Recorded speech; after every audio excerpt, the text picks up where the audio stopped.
morning, good afternoon, everyone. This is Rob Barnett, and I'd like to welcome you to today's BI Energy Exchange, where we talk about our research and the latest developments in energy markets. On the call today, we've got two members of the team. We've got Patricio Alvarez joining from his new perch in Madrid, despite the background. I think our Madrid office is lovely. He's just perched in a sort of hidden conference room, I believe, there. And then swinging around the world, we've got Mike Mcglone here in Miami with me. At some point, I'll stand up behind him and wave because we're sitting a couple feet apart.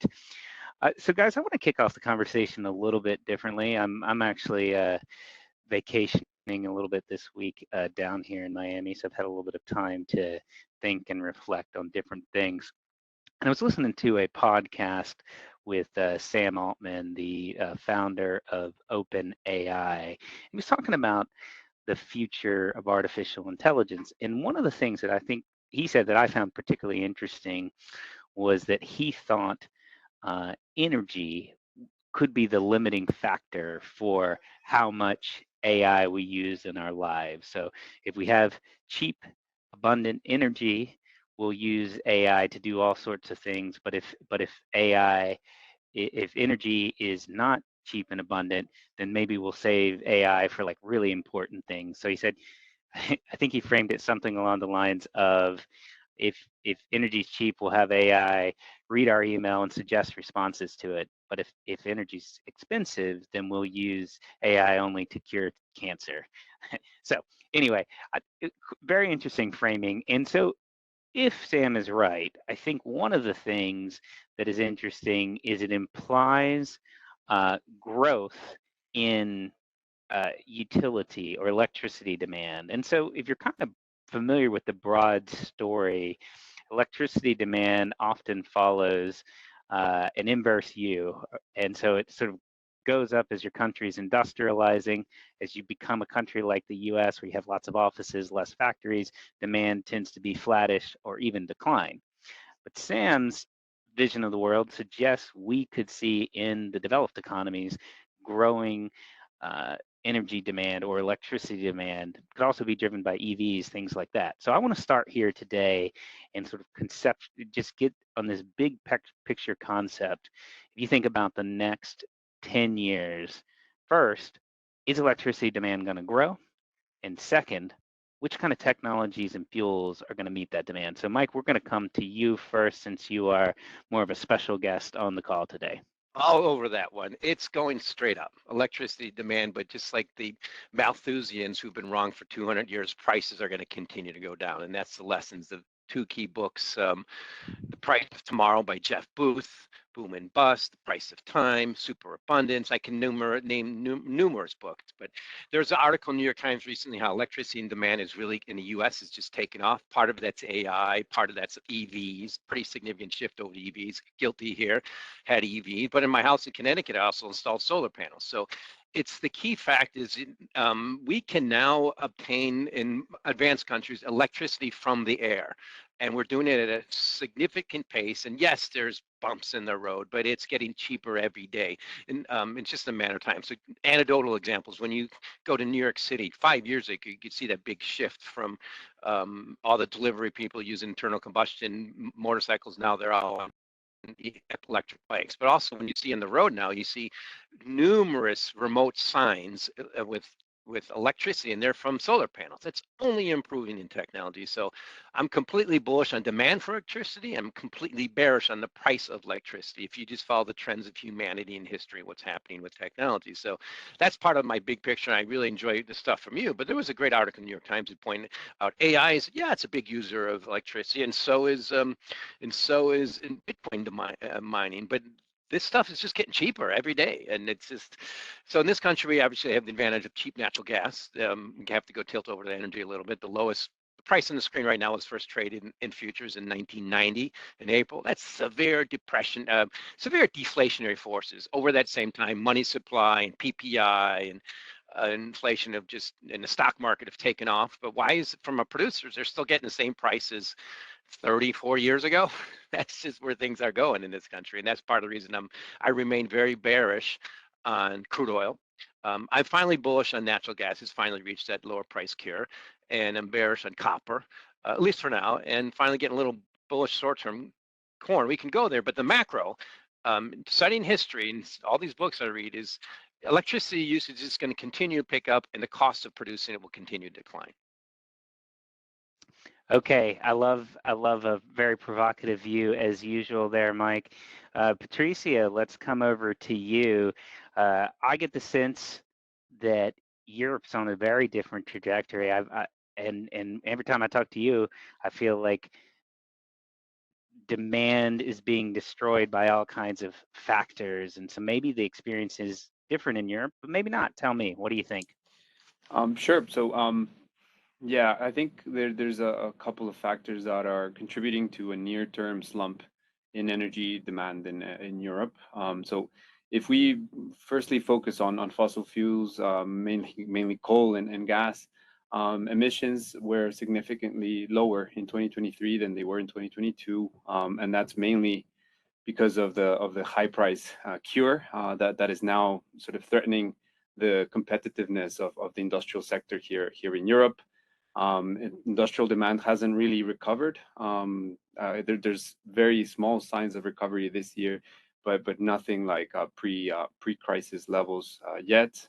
Gas demand in Europe is still almost 20% below the 5-year average between 2017 and 2021. And the other factor that has been contributing to this energy savings has been the very favorable weather conditions, if you can call them that, because we've had a very mild winter, perhaps even milder than 2023 so far this year, with our latest data showing that gas demand is even lower in the first quarter of 2024 than it was in 2023, when it dropped by about 5% versus 2022 and an overall 18% versus 2021. So we're still very much in the slump.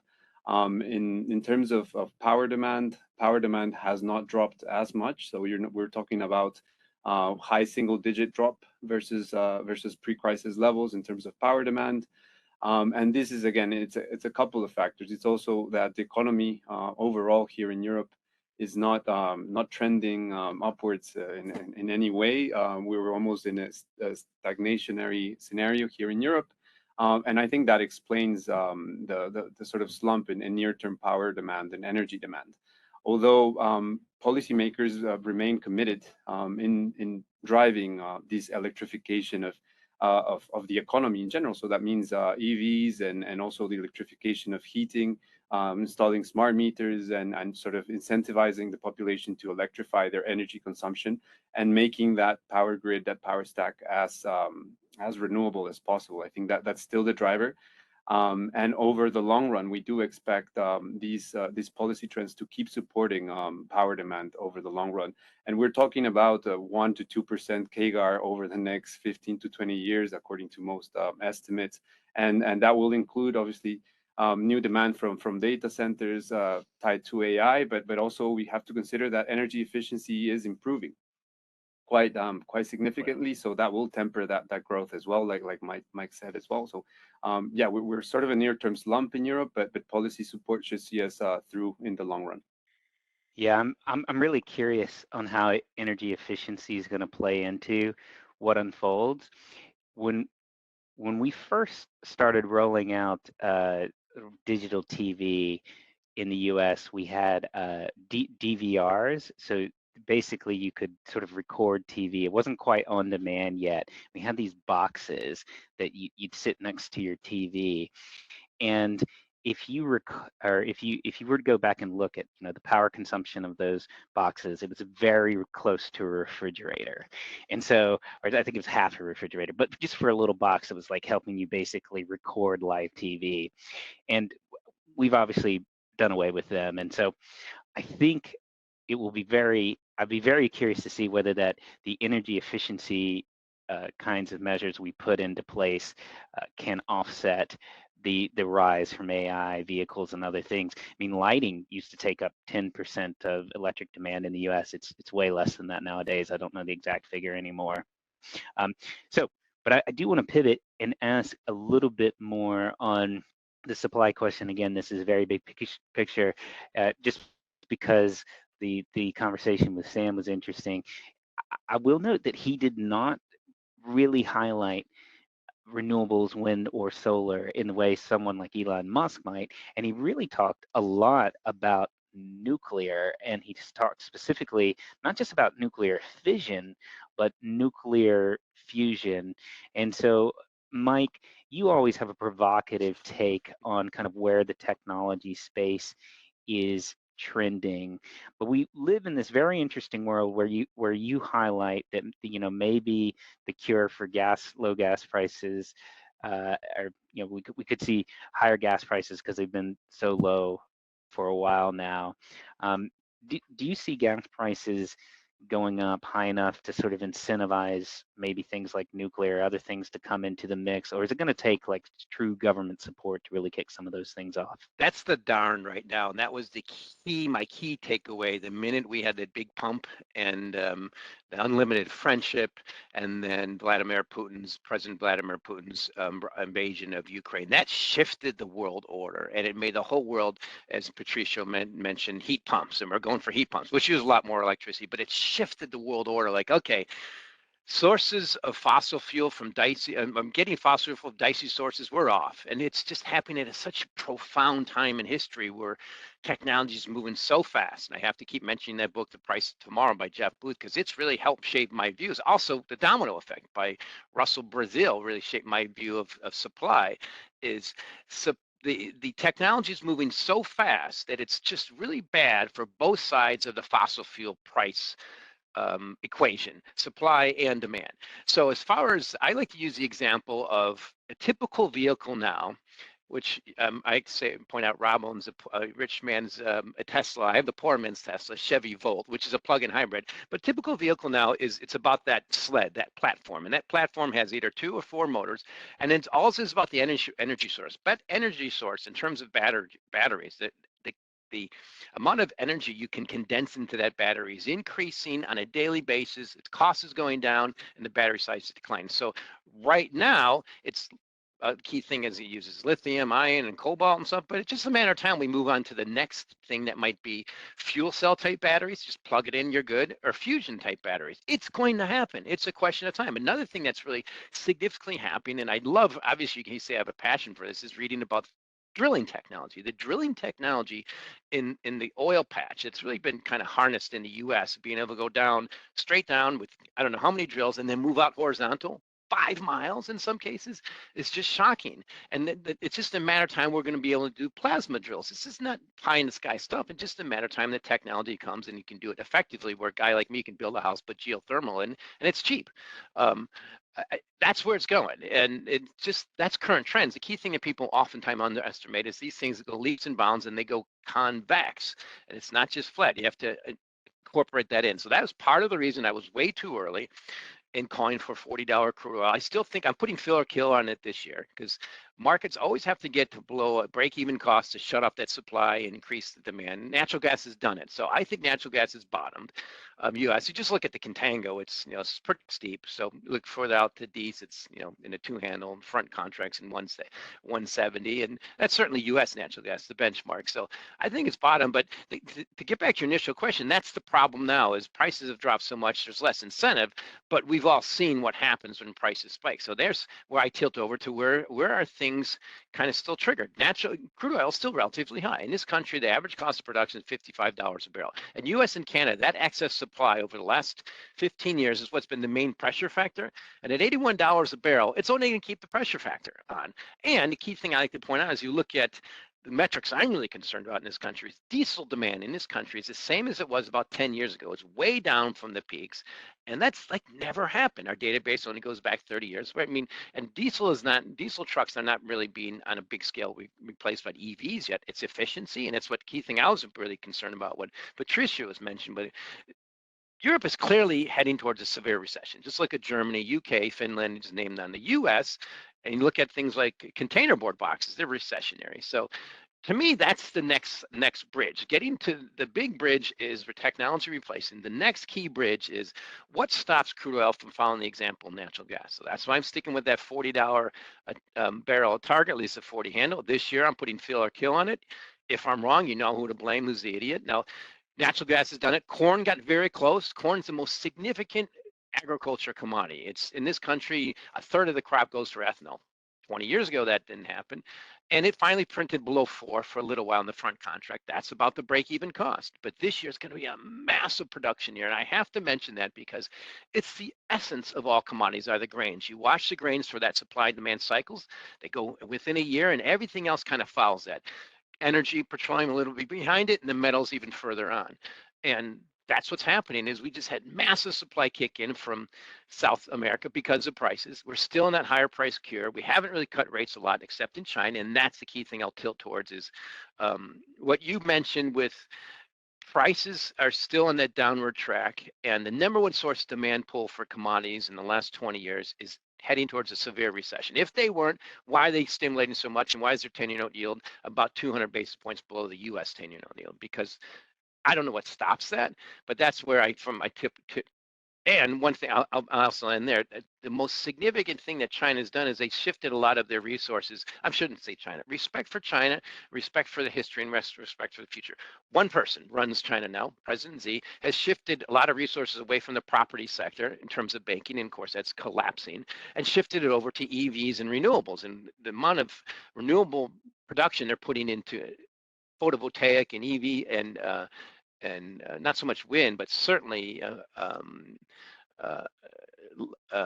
solar is phenomenal. It's just they don't have the natural resources of natural gas, but they're kicking in with getting energy and electricity from the air with technology.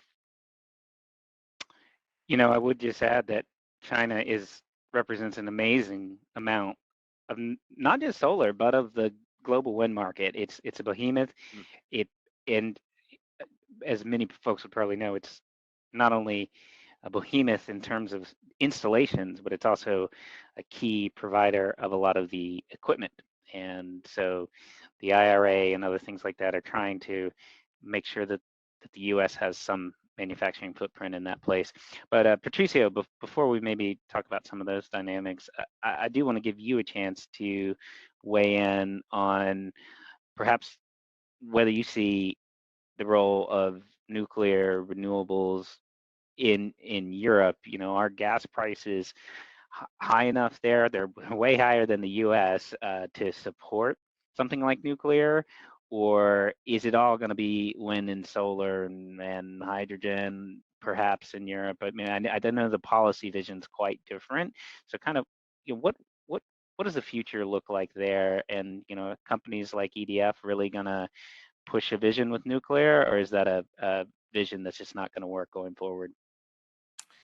Yeah, so I don't think I can I can give an opinion over the if the policy is right or wrong, but it seems like we're trending in the direction where nuclear has been sort of left behind in terms of R&D spending, and EDF stands out as the only sort of major developer of renewable power here in Europe. That said, the company has struggled with severe delays in building new reactors, which by a large extent have not been built across Europe, but only in a few places, and net capacity for nuclear power has been flat to declining over the past 10 years, and it's only new reactors that replace the closure of other plants, and obviously being the big sort of the big bellwether there being Germany, which decided to phase out their nuclear capacity, and we've seen the results, or we saw what the consequences of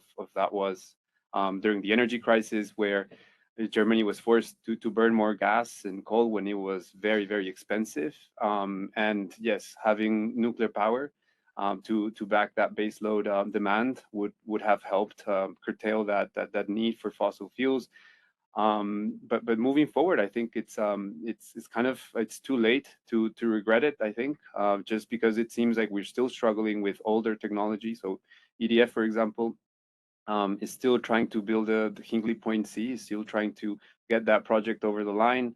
It's been delayed 3 or 4 times. The original completion date was targeted for next year. Now that reactor is coming in at a best case scenario in 2029 or 2030, and it's ballooned. The cost of that project have ballooned. It's over 46 billion pounds at the moment. That's 46 billion pounds for 3.2 gigawatts of capacity. So you do the math. That's very, very, very expensive generation right there. And yeah, we don't discount that there could be developments that change the landscape for nuclear power on a global scale, like new technologies like the small modular reactors. But those are not, we don't see those things kind of coming to a commercial scale in the near term. So for now, Europe is stuck with the build out of wind and solar, and obviously that is already showing the signs of their limitations without appropriate battery storage. We've seen more and more curtailment payments in Europe, so meaning that there is excess wind capacity, excess solar capacity, and utilities need to pay producers to curtail those that output, and that's because we have this year there's a lot of hydropower around. Nuclear power output has recovered, and sometimes there's just too much wind, and we're not being able to store that and use it efficiently. So in that sense, for now we're kind of stuck in this direction, but we don't discount perhaps a longer term recovery in nuclear power, because it would make sense. It's a reliable source of energy for sure, and more efficient than these other two technologies.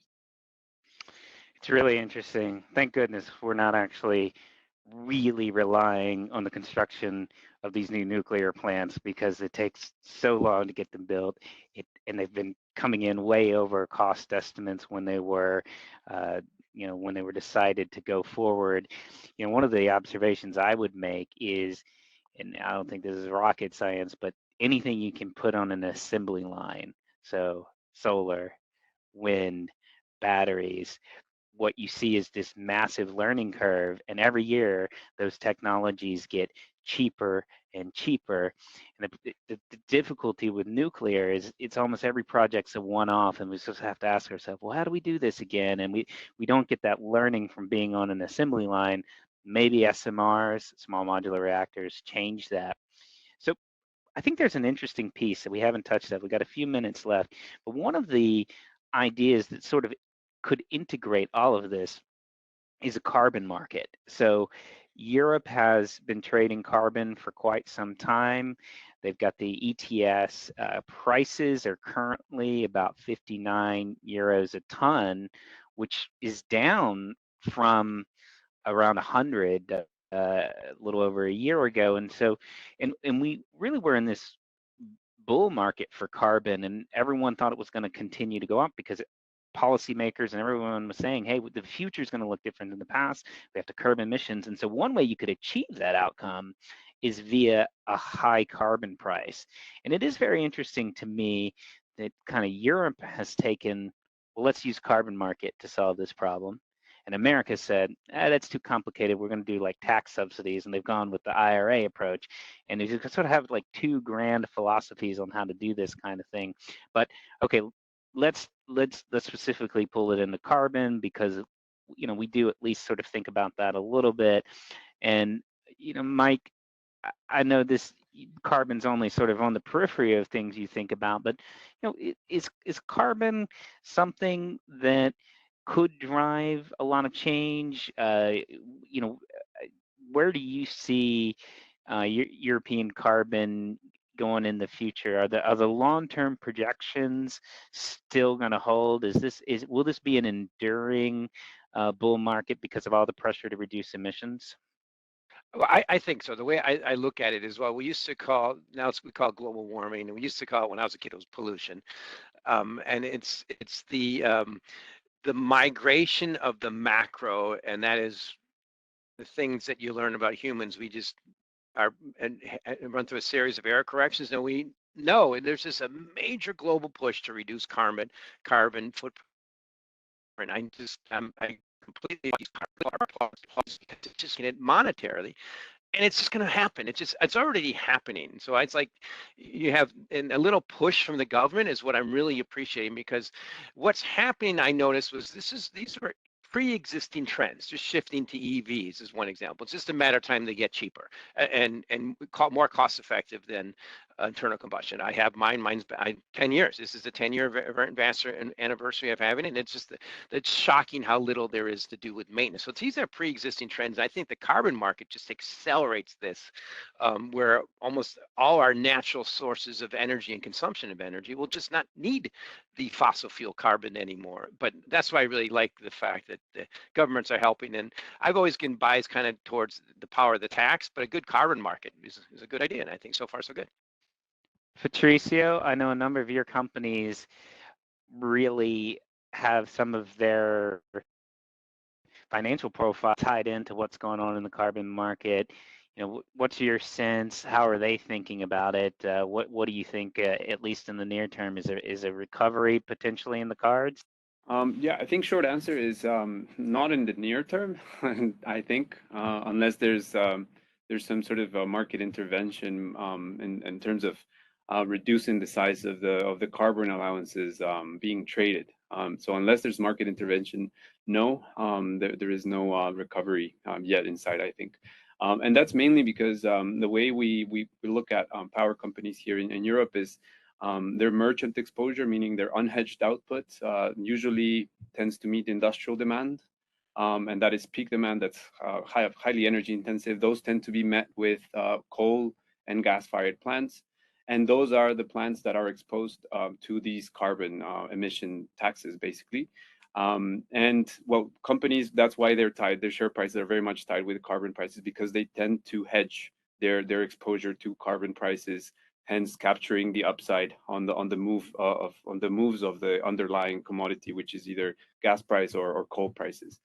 That said, I think in the long run, the mechanics, although it seems like power demand is broken or has broken down post the energy crisis, perhaps because energy conservation measures have been extended, and also because there's a let's say a structural slump in demand, given where the economy is in Europe.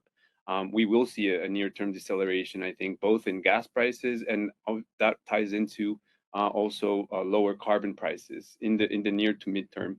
But as their economy recovers and as policymakers continue to withdraw the number of carbon allowances in the market towards, to meet those long-term climate goals, I think the mechanics of it suggest that carbon prices will increase over the long run, because that's what they're intended to do. As years pass by, policymakers will take allowances from the market, or those allowances will be consumed by the power companies that need them.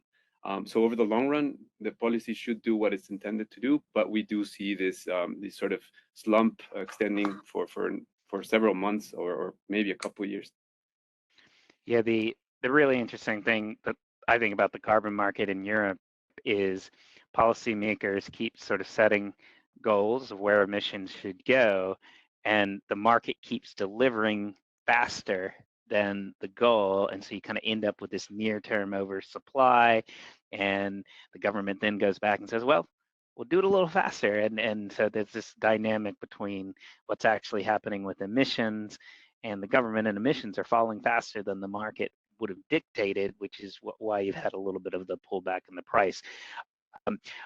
There's several questions in the chat, so we thank you all for putting in those. And there's a good one, I think, for us to conclude on, and it's basically, what's your view on the role that natural gas will play in globally, particularly in emerging economies, as part of the energy transition? So we talked quite a bit about US and Europe, and even touched on China a little bit, but is gas going to be this fuel that we see play a very important role as part of the global energy transition? We'll start with you, Patricio. Yeah. So I would say, pertaining developing economies, yes. There's a big role for gas.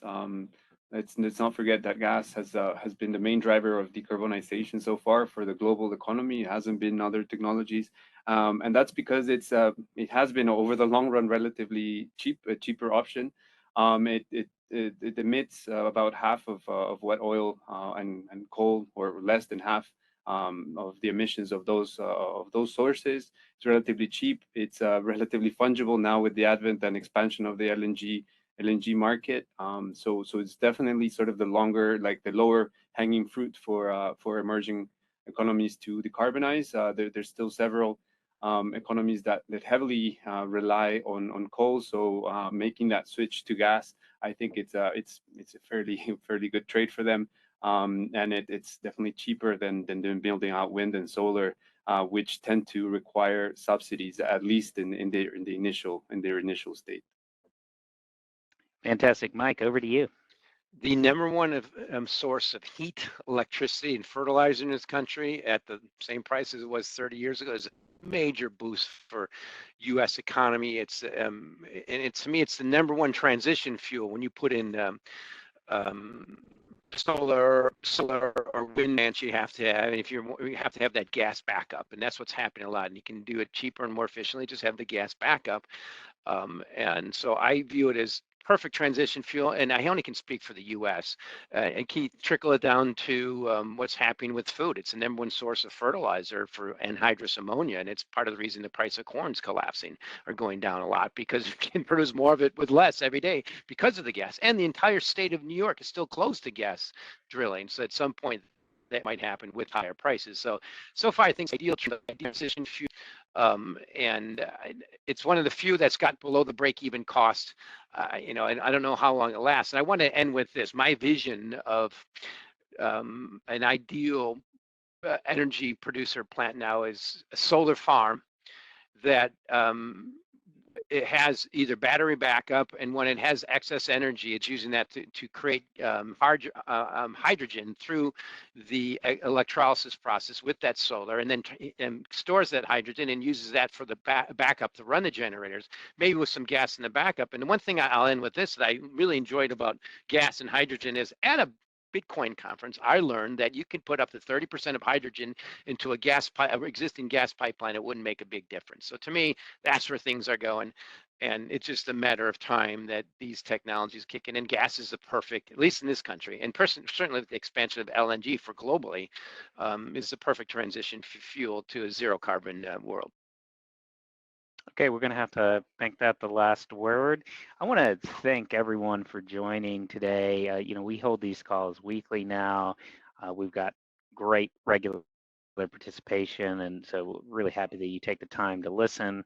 We're quite obviously very passionate about energy and utilities and gas and oil and solar and wind and nuclear, and kind of how all the pieces fit together. So please reach out to us if you want to talk about any of these topics in further detail, and to understand how they tie into a particular thesis you might have on a company or a commodity. So with that, one last piece of advertising. If you are unaware, Mike Mcglone and I will be packing our bags and headed to Kansas City the week after next. We've got a big conference with Jason Miner, Brett Gibbs, Vince Piazza. A number of colleagues will be joining us there, and we hope to see that you would consider coming too. So if you are interested, you haven't registered for that event, it's going to be a big 2-day in-person event with lots of discussion on this kind of stuff. So hope you'll consider joining us. And if not, we'll see you soon. We will hold the call again next Wednesday on the 27th, same time. So look forward to talking to you again next week. Take care, everyone.